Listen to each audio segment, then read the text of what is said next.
It's time for the Sun Belt Weekly Pick'em.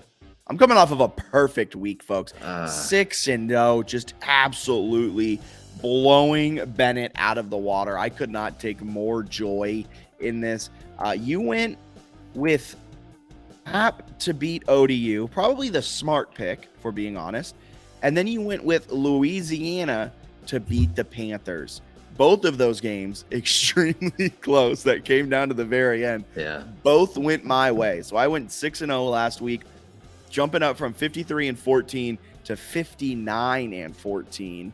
You went from 51-16 to 55-18. So a 4-game gap between us as we turn our attention to this week's Sun Belt schedule. That's starting things off.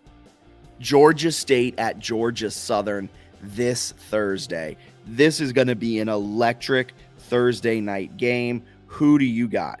Rivalry game. This should be a fun one. I like Georgia Southern here. I'm still high on them.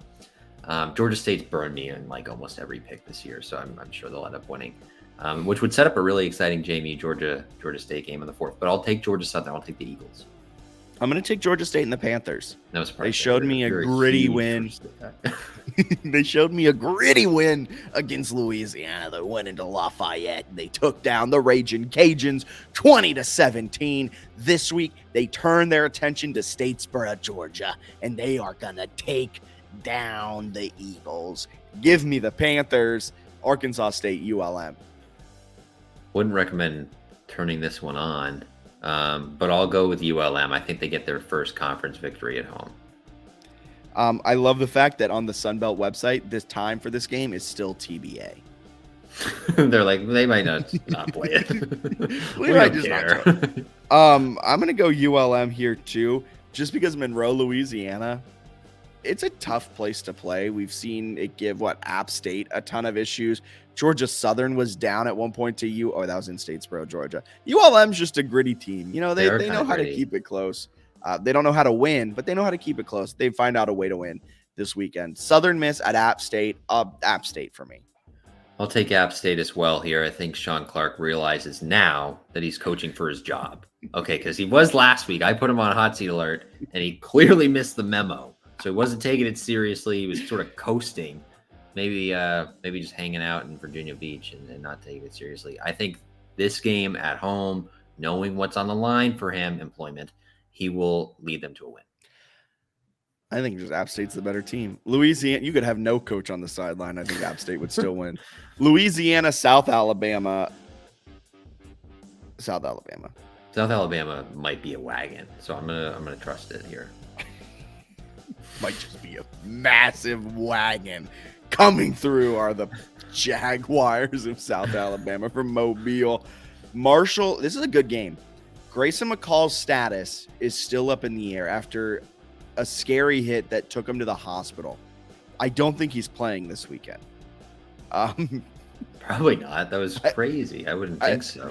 I don't think they've officially ruled him out, though, but this is college athletics, and they will never officially rule someone out because Jalen Walker and Torres Jones were still the starters on the 2D 3 weeks after both injured themselves.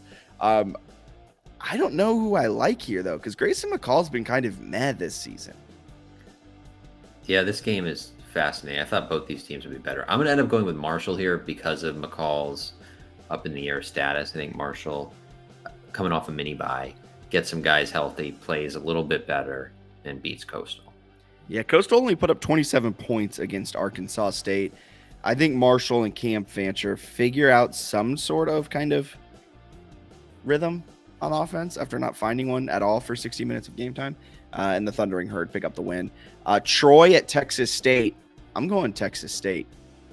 Really? Oh man, I was gonna do that, but I can't with a 4-game deficit. So I will take Troy. I will take the Trojans. They might not have a very exciting offensive scheme, but the defense gets it done. Man, Troy hurt me earlier this season when they beat Georgia State. They're my darlings. Georgia State's been my darling. Texas State, I've been hot and cold with. I'm back on with them. So watch Troy just rip my heart out again and just destroy the Bobcats. The Fighting Everett Withers, as some call it, around San Marcos. Some good ones this week, though. A few really nice matchups. I mean, Troy, Texas State.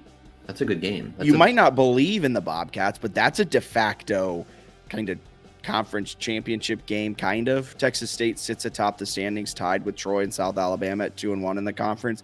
Georgia State and Georgia Southern, both one loss in conference play. Yeah. Georgia State will need to win this to stay in the hunt for the Sun Belt, assuming JMU can beat them. JMU is probably going to be a double-digit favorite on the road against the Panthers. ODU's right there, but you seem JMU beats ODU. So you're saying all of these guys, if Georgia State can beat Georgia Southern, they're still right there in the thick of it for the Sun Belt East. A team that was picked near the bottom of the East. So much fun this weekend in the Sun Belt. Depending on who you ask, they're actually first in the East. Ben Moore, is that his name? Ben Moore? Yeah, we'll get into his tweet. We should just read like 5 of his tweets next week and I'll just get your reaction. For Newsers News. Yeah, let's just be Ben Moore tweets.